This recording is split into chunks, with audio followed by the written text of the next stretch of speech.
Last topic हम लोगों ने क्या लिखा था? आई थिंक ओजोन का नेचुरल प्रिपरेशन हम लोगों ने लिखा होगा। हाँ, ये तो मेरे को पता है, ललित ओजोन कर रहे थे, पर ओजोन का नेचुरल प्रिपरेशन कर रहे थे शायद, ये मुझे ध्यान है।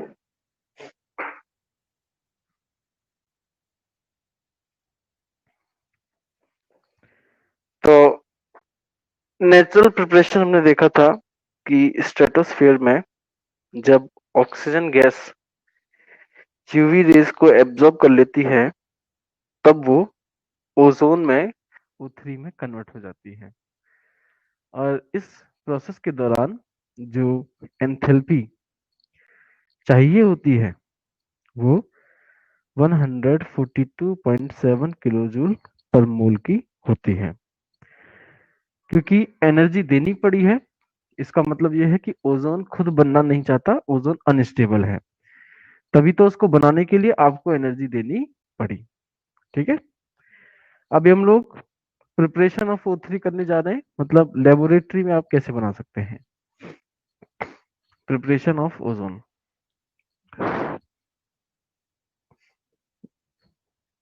प्रिपरेशन ऑफ ओजोन, हाँ जी।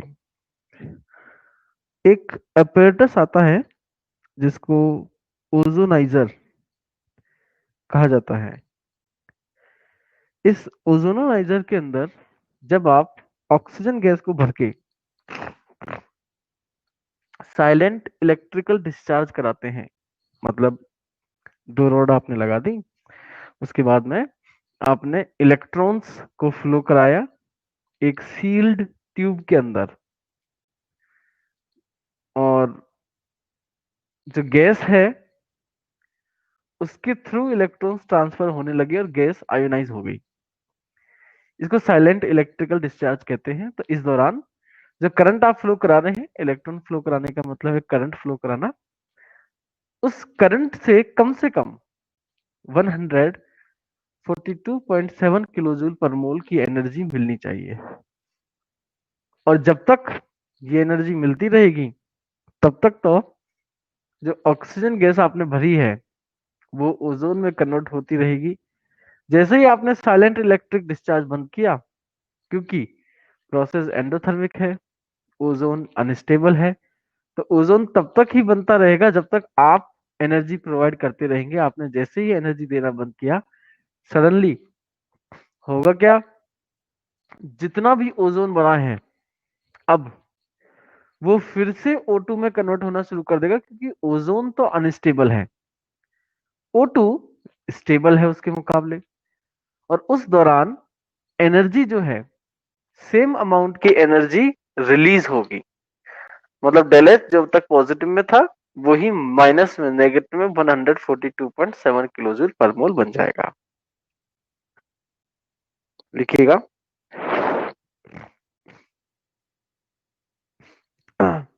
Ozone is prepared by passing, ozone is prepared by passing silent electric discharge, silent electric discharge through through pure through pure comma cold, pure comma cold and dry oxygen, and dry oxygen in a in a specially designed apparatus, in a specially designed apparatus called called ozonizer, ozonizer, called ozonizer, full stop। अगली line से लिखिएगा, the formation of ozone,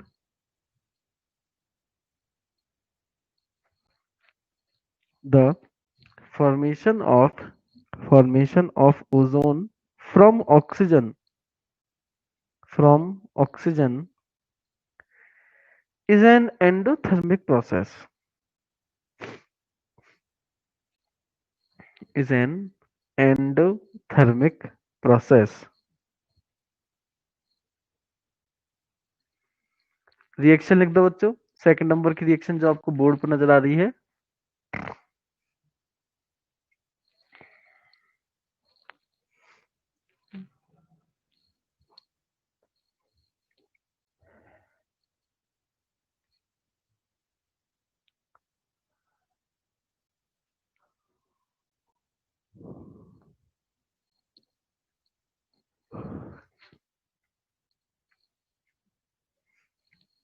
और reaction के नीचे लिखिएगा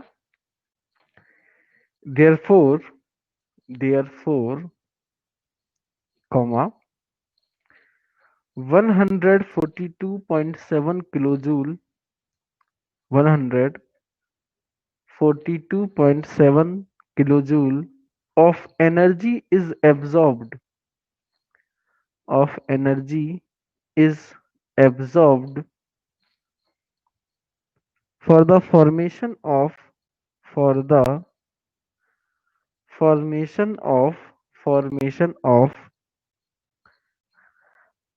1 mole of ozone. For the formation of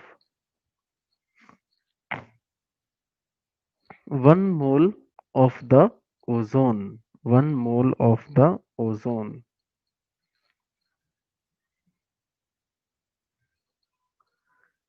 Full stop. It is necessary to use a silent electric discharge continuously. It is necessary to use silent electric discharge continuously.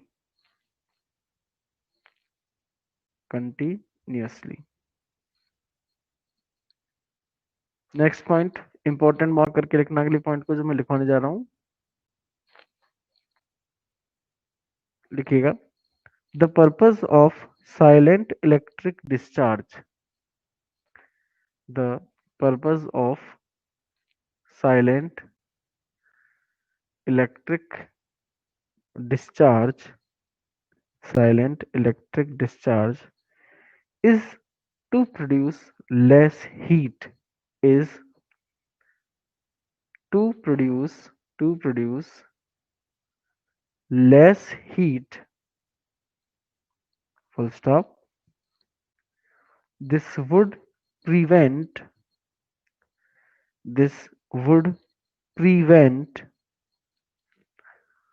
local rise in temperature.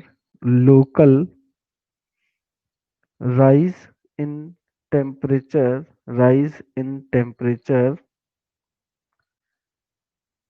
Which otherwise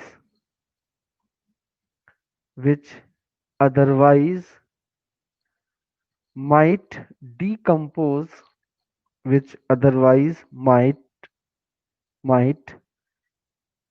decompose ozone back into oxygen. Ozone back into oxygen. Silent electric discharge का एक purpose ये भी है कि silent electric discharge के दौरान heat जो है वो ज्यादा रिलीज नहीं होती, मतलब टेम्परेचर रिएक्शन मिक्सचर का इतना ज्यादा नहीं बढ़ता, क्योंकि अगर रिएक्शन मिक्सचर का टेम्परेचर बढ़ने लगा तो यहाँ जो ओजोन O3 बनी है वो ओजोन की बॉन्ड्स टूटने लग जाएंगी। तो टेम्परेचर बढ़ने से बॉन्ड डिसोसिएट टूट भी जाती है और वो तुरंत ऑक्सीजन के अंदर कन्वर्ट हो जाएगा। इससे आप एनर्जी तो देना चाहते हैं पर आप चाहते हैं कि हीट या टेम्परेचर ज्यादा ना हो, तो इस वजह से हम लोग साइलेंट इलेक्ट्रिक डिस्चार्ज जो है उसकी हेल्प लेते हैं। हाँ जी, एक लाइन छोड़ करके लिखिएगा।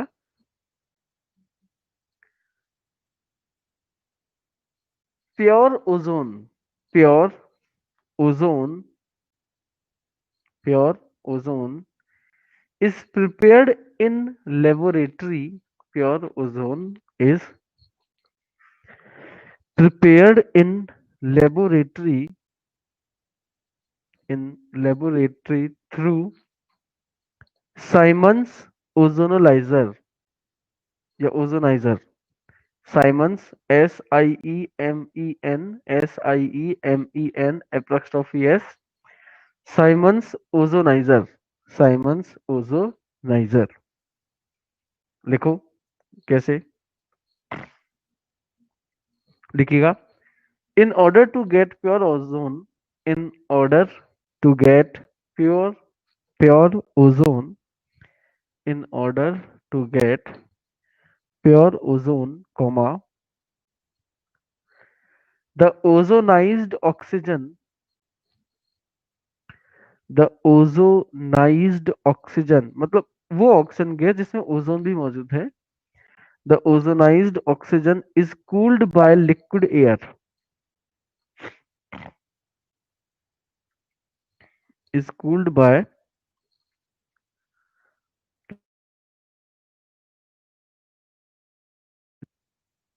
with ozone, with ozone, bracket में बॉइलिंग पॉइंट लिखो, ब्रैकेट में boiling point 3855 kelvin,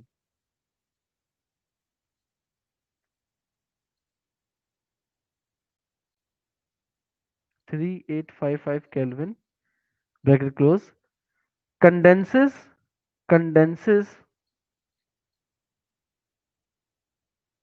in preference to oxygen, condenses in preference to oxygen, in preference to oxygen, bracket में बॉइलिंग पॉइंट लिखो ऑक्सीजन का 90 kelvin, 90 kelvin, bracket close, full stop. The liquid thus formed, the liquid thus formed still contains some dissolved oxygen,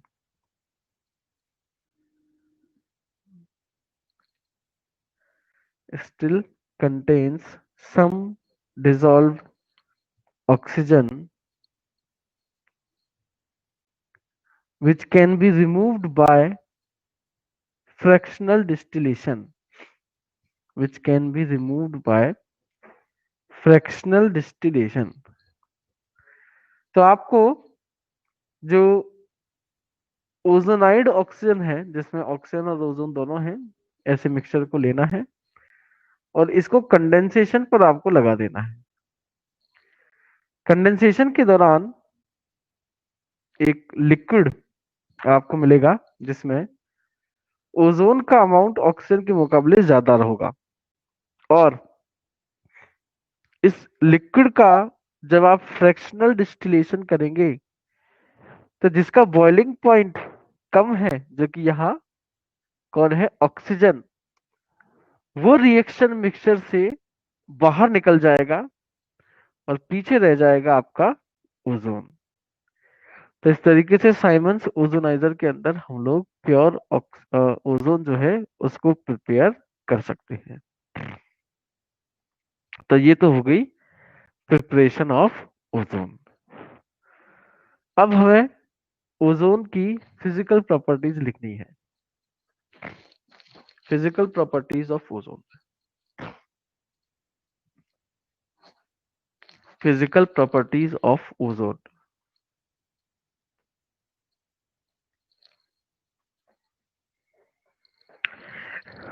first point, पहली physical property लिखिएगा। It is it is a it is a pale, PALE, pale blue gas, pale का मतलब हल्का, light, pale blue gas having pungent order, एक ऐसी smell जो कि आपको डिस्टर्ब कर सकती है, अच्छी नहीं होती। पेल blue gas having pungent order, ODOUR order. Second point, it is heavier then air, it is heavier than air, heavier than air, air से भारी है। नेक्स्ट, नेक्स्ट पॉइंट है melting point, 80 kelvin, 80.6 kelvin. Next point, it is slightly soluble in water, it is slightly soluble in water, in water, slightly soluble in water, but more soluble in, more soluble in organic solvents, more solvent in organic solvent। पानी में थोड़ी बहुत घुल जाती है, पर जो organic solvent जैसे कि CCl4, कार्बन टेट्राक्लोराइड या बेंजीन, इनके अंदर इसकी सॉल्युबिलिटी वाटर से के कंपैरिजन में ज्यादा होती है। Next point, it liquefies, it liquefies to a deep blue liquid, liquefies to a deep blue liquid at 161.2 Kelvin, 161.2 Kelvin, which can be solidified, which can be solidified, which can be solidified to a black violet solid, solidified to a black violet solid at about 80, at about 80.6 Kelvin, 80.6 kelvin. तो हमने पढ़ा कि भाई ये एक pale blue colour की gas है, पर इसे आप लिक्विड में कन्वर्ट कर सकते हैं लगभग 161.2 केल्विन पर, और ये जो लिक्विड मिलेगा ये आपको डीप ब्लू कलर का मिलेगा। और इसी लिक्विड को आप सॉलिड में कन्वर्ट कर सकते हैं 80.6 केल्विन पर, और जो सॉलिड आपको मिलेगा वो लगभग ब्लैक वायलेट सॉलिड होगा। नेक्स्ट, अगला point, the small concentrations of ozone, the small concentrations of ozone are harmless, are harmless, full stop. However, however, comma, if the concentration rises above, however, comma, if the concentration rises above 100 ppm parts per million, rises above 100 parts per million ppm, comma, breathing becomes uncomfortable, breathing becomes uncomfortable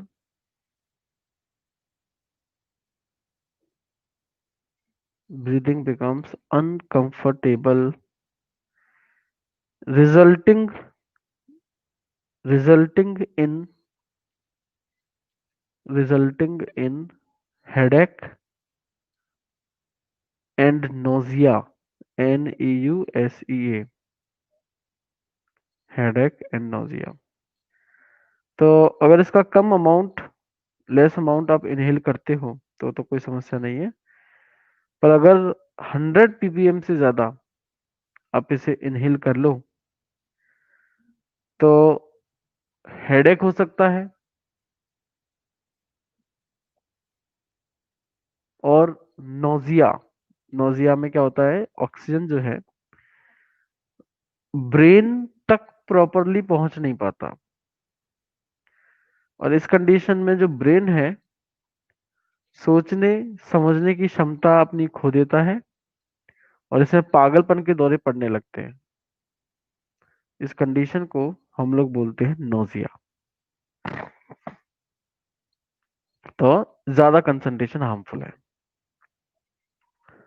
तो ये थी इसकी physical properties. अभी हमें करनी है chemical properties of ozone. Chemical properties of ozone.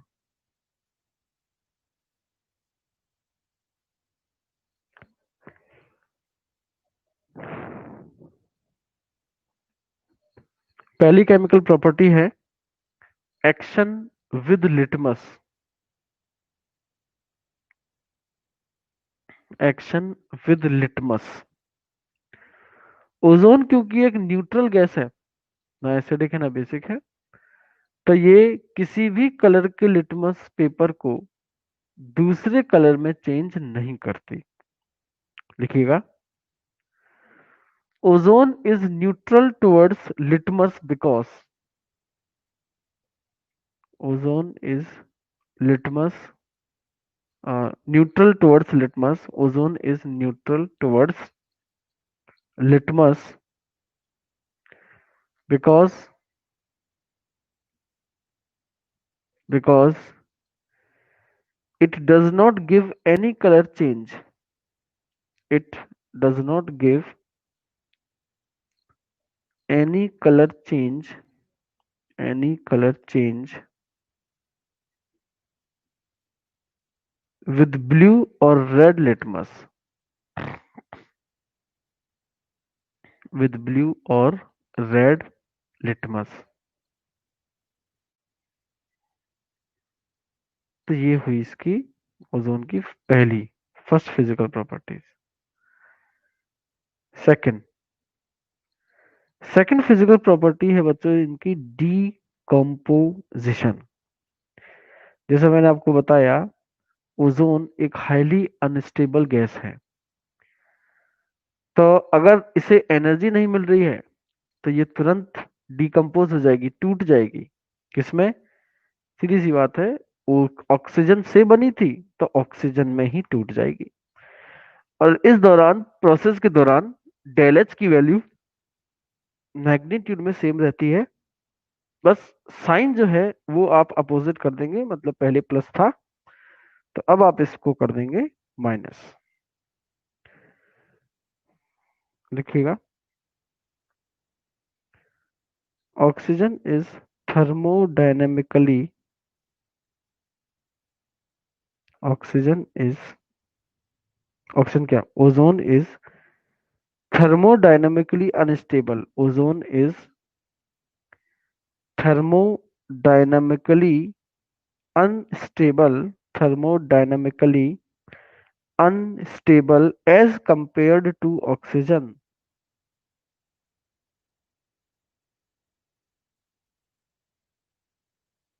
As compared to oxygen, because because it results in because it results in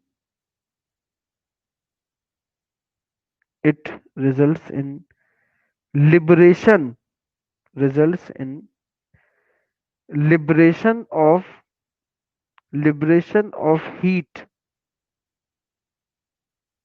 liberation of heat bracket del H equal to negative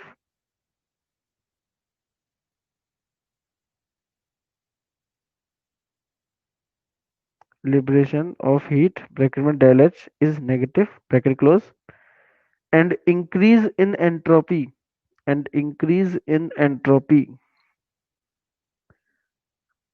del S is positive bracket में लिखना del S is positive. अगर आपको Gibbs energy का formula ध्यान हो del G equal to del H minus T del S, तो किसी spontaneous process के लिए del G की वैल्यू नेगेटिव में आनी चाहिए थी और उसके लिए del H का नेगेटिव में होना और del S का पॉजिटिव में होना जरूरी था। तो आप देख रहे हैं जो इसका डिकम्पोजिशन की रिएक्शन है उसमें del S तो नेगेटिव ही है, del S पॉजिटिव होगा या नहीं ये डिपेंड करेगा गैसियस मोल्स पर। रिएक्टेंट में अगर गैसियस मोल्स कम है प्रोडक्ट के मुकाबले, मतलब प्रोडक्ट में गैसियस मोल ज्यादा है, तो एंट्रोपी में चेंज पॉजिटिव ही आएगा, जो कि यहाँ बिल्कुल ऐसा ही है। लेफ्ट में आप देख रहे हैं 2 मोल है गैसेस के और राइट में आप देख रहे हैं 3 मोल हैं गैसेस के, तो एंट्रोपी जो है वो बढ़ रही है। तो इस वजह से दोनों फैक्टर्स आपके फेवर कर रहे हैं कि ऑक्सीजन जो ओजोन है उसका डिकम्पोजिशन जो है वो एक स्पॉन्टेनियस प्रोसेस है, वो एक स्पॉन्टेनियस प्रोसेस है। इस वजह से ओजोन अनस्टेबल है और हमारे रूम टेम्परेचर पर ऑर्डिनरी एटमॉस्फेयर के अंदर ये ओजोन जो है डीकम्पोज हो जाता है ऑक्सीजन के अंदर। जो आपने देखा ना ब्रैकेट में del S positive bracket close, therefore for the decomposition of ozone therefore for the decomposition of ozone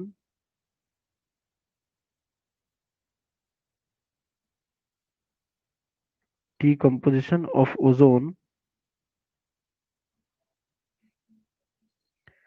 del G is negative,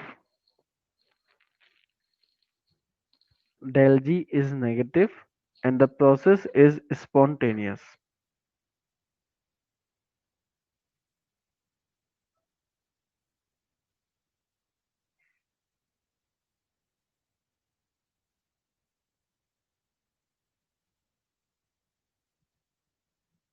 reaction लिख लो बच्चों ओजोन के डिकम्पोजिशन की del H की वैल्यू के साथ में।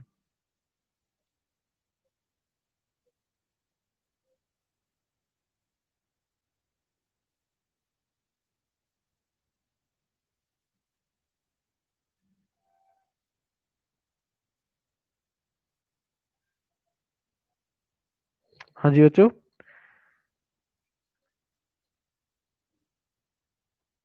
तो डिकम्पोजिशन के बाद हम लोगों को जो नेक्स्ट प्रॉपर्टी करनी है वो है ऑक्सीडाइजिंग एजेंट, या इसे आप ऑक्सीडाइजिंग बिहेवियर भी लिख सकते हो। ऑक्सीडाइजिंग बिहेवियर या ऑक्सीडाइजिंग एजेंट हमें पता है कि भैया कौन होता है जो कि दूसरे को ऑक्सीडाइज कर दे और खुद जो है हो जाए रिड्यूस, खुद क्या हो जाए रिड्यूस हो जाए, उसको आप कहते हैं ऑक्सीडाइजिंग एजेंट। तो O3 आपको नॉर्मल रूम टेम्परेचर पर देता है डिसोसिएट होके O2 और O, ऑक्सीजन का ये जो सिंगल एटम है O, इसको नेसेंट NaSCENT नेसेंट ऑक्सीजन कहते हैं और ये नेसेंट ऑक्सीजन ही रेस्पॉन्सिबल है किसी को भी ऑक्सीडाइज करने के लिए। फिर उसके बाद बहुत सारी एग्जांपल्स, बहुत सारी रिएक्शंस हमारे सामने आने वाली हैं जिसमें हम लोग प्रूव कर देंगे कि हाँ ये जो O3 है ये एक अच्छा ऑक्सीडाइजिंग एजेंट है। तो अगली केमिकल प्रॉपर्टी है ऑक्सीडाइजिंग एजेंट या फिर ऑक्सीडाइजिंग बिहेवियर, इसमें लिखिएगा first point. Ozone is a strong oxidising agent. Ozone is a strong oxidizing agent because because it gives nascent oxygen on decomposition. It gives nascent oxygen on decomposition. Full stop. This nascent oxygen is highly reactive. This nascent oxygen is highly reactive, is highly reactive and oxidizes and oxidizes a a number of elements and their compounds. Number of elements and their compounds.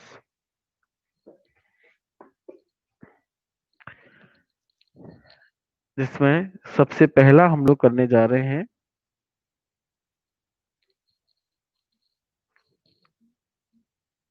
Oxidation of sulphides to sulphate. Oxidation of sulphides to sulphates.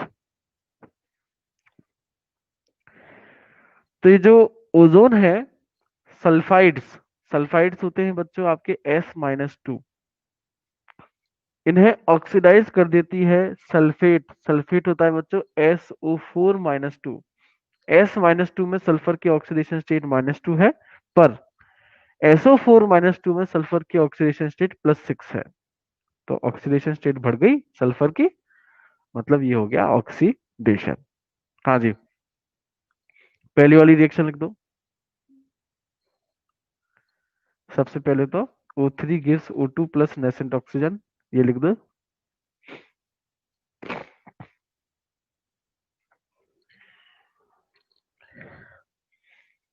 फिर उसके बाद ये दूसरी reaction लिख दो। PbS plus 4O3 gives PbSO4 plus 4O2। PbS plus 4O3 gives PbSO4 plus 4O2 plus 4O2। जैसे आपने PbS की रिएक्शन लिखी, बिल्कुल इसी तरीके से ZnS, CuS एंड CdS बिल्कुल सेम टू सेम रिएक्शन है, सिर्फ Pb की जगह Zn, Cu या Cd आ जाएगा। फटाफट से तीनों रिएक्शन लिख डालो। ZnS, CuS copper sulphide and CdS cadmium sulphide, फटाफट से लिख डालो।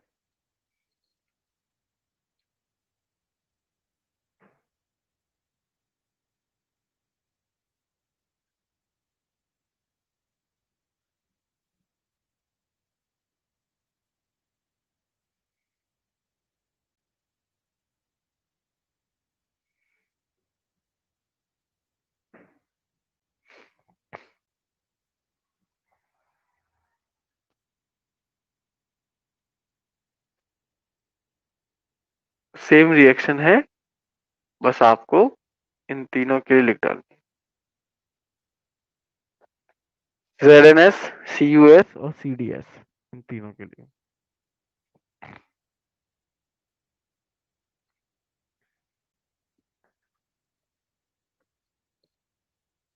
तो ये आपने पहला देखा कि सल्फाइड्स को यहाँ सल्फेट में ऑक्सीडाइज कर रहा है ओजोन, और देखो खुद रिड्यूस हो रहा है O2 ऑक्सीजन के अंदर। हाँ जी। Second, ozone oxidise halogen acids, ozone oxidise halogen acids, halogen acids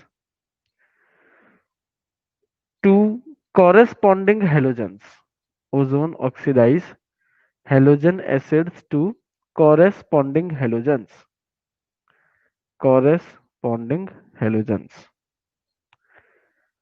तो हेलोजन एसिड जैसे HCl, HBr, HI, इन्हें ऑक्सीडाइज कर देगा हेलोजन में, जैसे HCl हुआ तो Cl2, HI हुआ तो I2। रिएक्शन लिख दो, शायद बोर्ड पर दिख नहीं होगी, मैं बोल रहा हूं। रिएक्शन है 2HCl plus O3, 2HCl plus O3 gives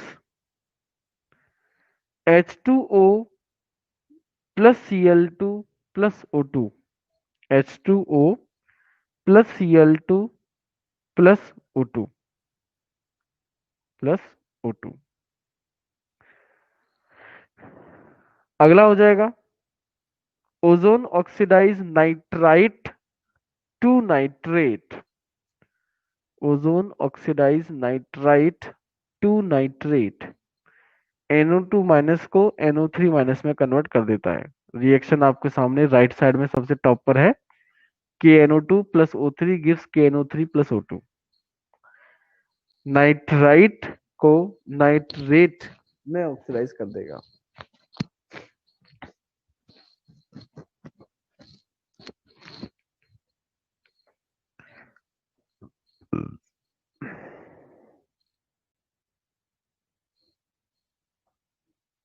next, ozone oxidise potassium iodide to iodine, ozone oxidise potassium iodide to iodine, potassium iodide to iodine, Ki को I2 में कन्वर्ट कर देगा। रिएक्शन लिख दो, तुम्हारे सामने लिखी हुई है दूसरे नंबर पर।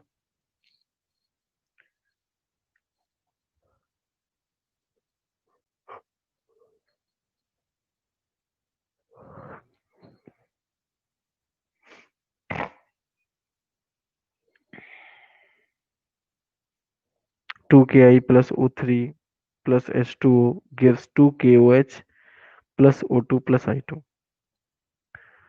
नेक्स्ट अगला, ozone oxidise ferrous salts to ferric salts, ozone oxidise ferrous salts, ferrous होता है Fe+2, ferrous salts to ferric salts, ferric salt होता है Fe+3।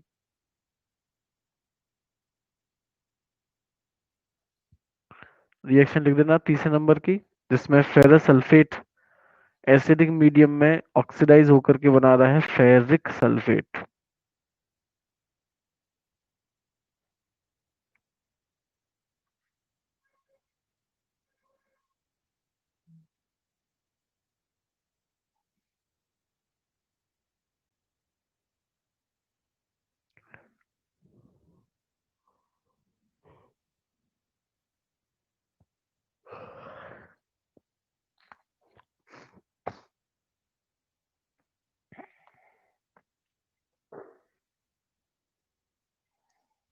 लिख लिया होगा। अगला लिखो, ozone oxidise potassium manganate to potassium permanganate, ozone oxidise potassium manganate, potassium manganate, potassium manganate to potassium permanganate, potassium manganate to potassium permanganate, permanganate. तो potassium manganate को potassium permanganate में कन्वर्ट करेगा। चौथे नंबर की रिएक्शन लिख दीजिए।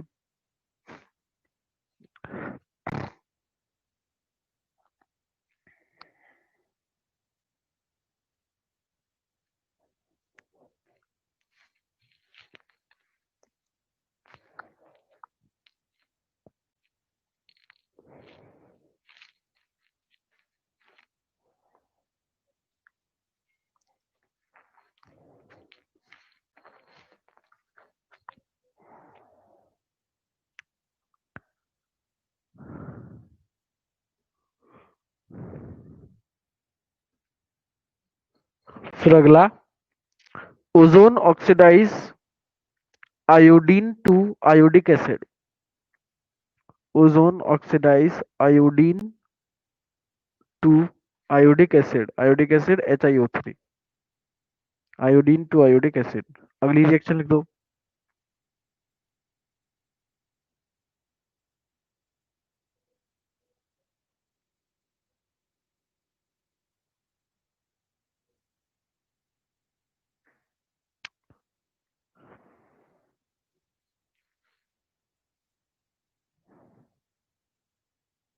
Next, ozone oxidise sulphur to sulphuric acid. Ozone oxidise sulphur to sulphuric acid. अगली रिएक्शन लिख दो। सल्फर को सल्फ्यूरिक एसिड में ऑक्सीडाइज कर देगा।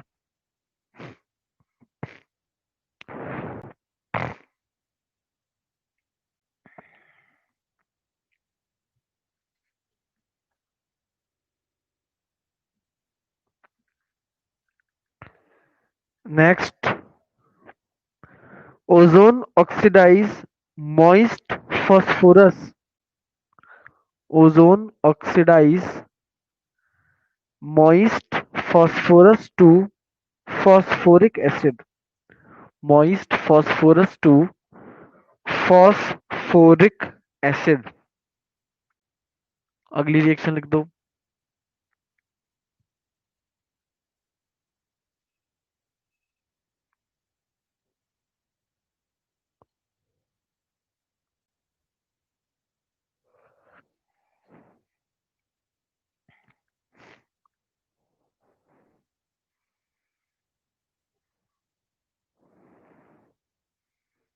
Next,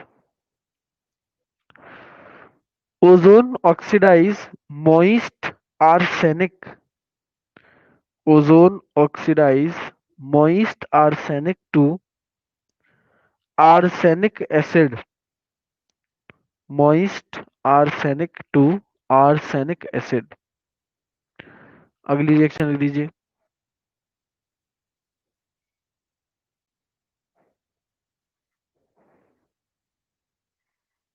arsenic acid.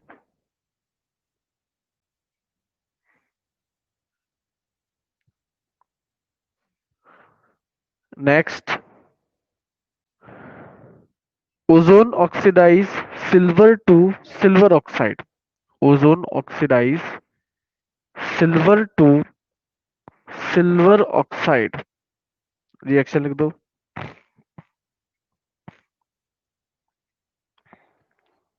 Silver to silver oxide. तो ये बच्चों इसका ऑक्सीडाइजिंग बिहेवियर हुआ।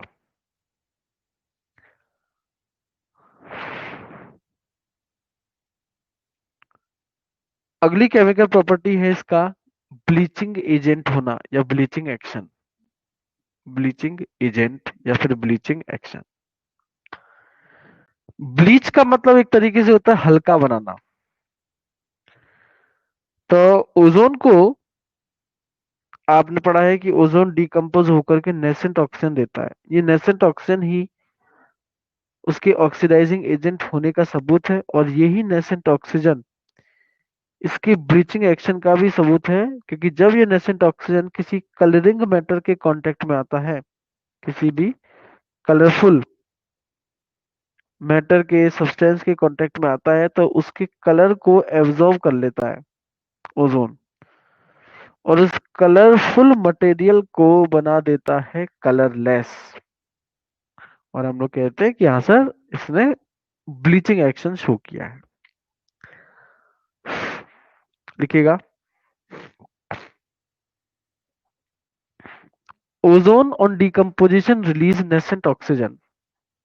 Ozone on decomposition release ozone on decomposition release nascent oxygen nascent oxygen which decolorize which decolorize any coloring material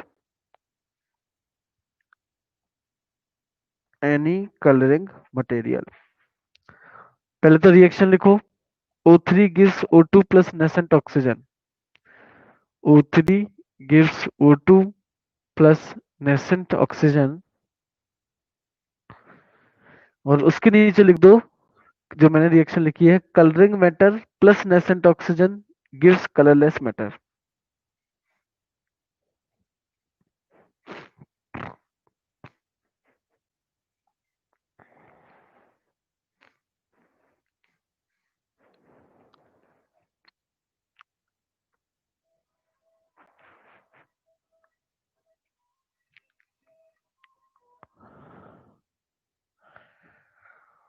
तो इसकी ये हो गई केमिकल प्रॉपर्टीज।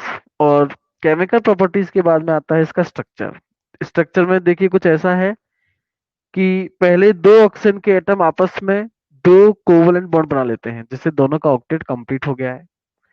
अब इन दोनों में से कोई एक ऑक्सीजन एटम जो है अपना लोन पेयर अपना, अरे बेटा रिपीट, तुम्हारे सामने बोर्ड पर लिखी हुई है रिएक्शन। हाँ, तो दो ऑक्सीजन के एटम आपस में दो कोवलेंट बॉन्ड बना लेते हैं और उसके बाद एक ऑक्सीजन का एटम जो है अपने लोन पेयर को दूसरे ऑक्सीजन को डोनेट कर देता है, मतलब कोऑर्डिनेट बॉन्ड बना लेता है।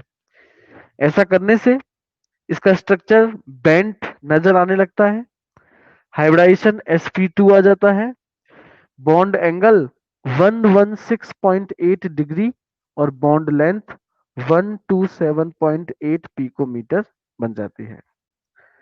तो स्ट्रक्चर में लिखिएगा, ozone is a bent molecule, a bent molecule, a bent molecule having sp2 hybridization, having sp2 hybridization,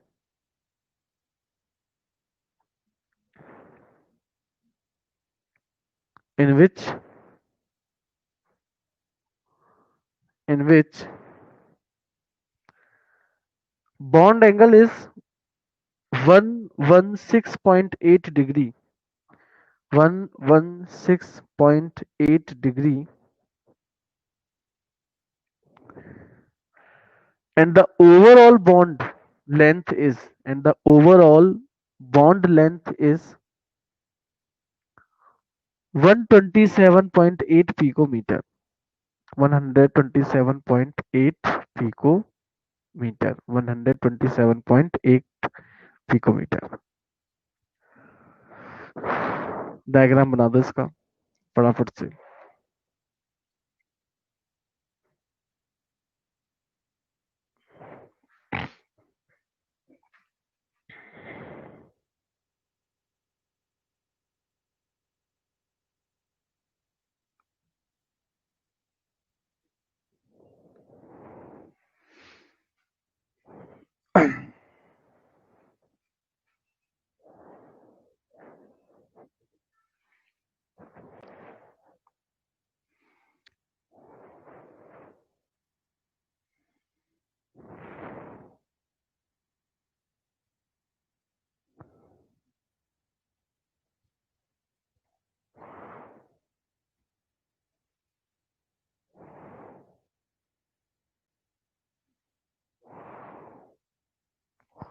हाँ जी, स्ट्रक्चर के बाद लास्ट इसके यूजेस। स्ट्रक्चर के बाद हमें करने हैं इसके uses. Uses,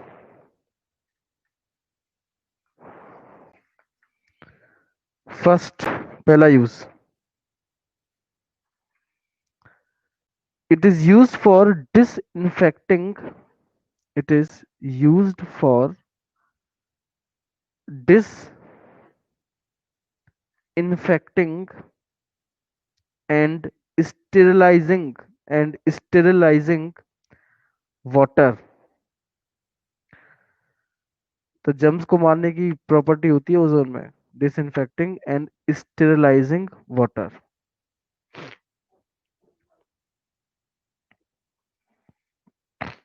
Second use, it is used as bleaching agent.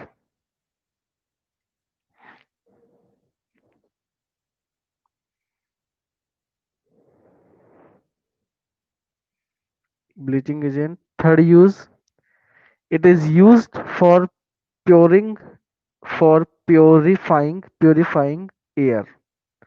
It is used for purifying air of crowded place.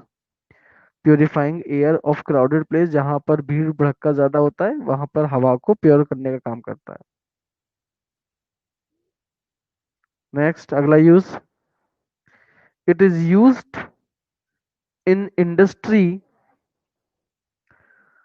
For the manufacture of many products. For the manufacturing of many products like potassium permanganate, like potassium permanganate।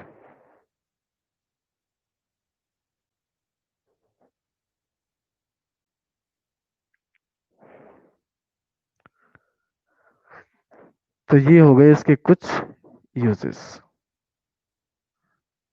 तो बच्चों यहाँ हमने ozone को तो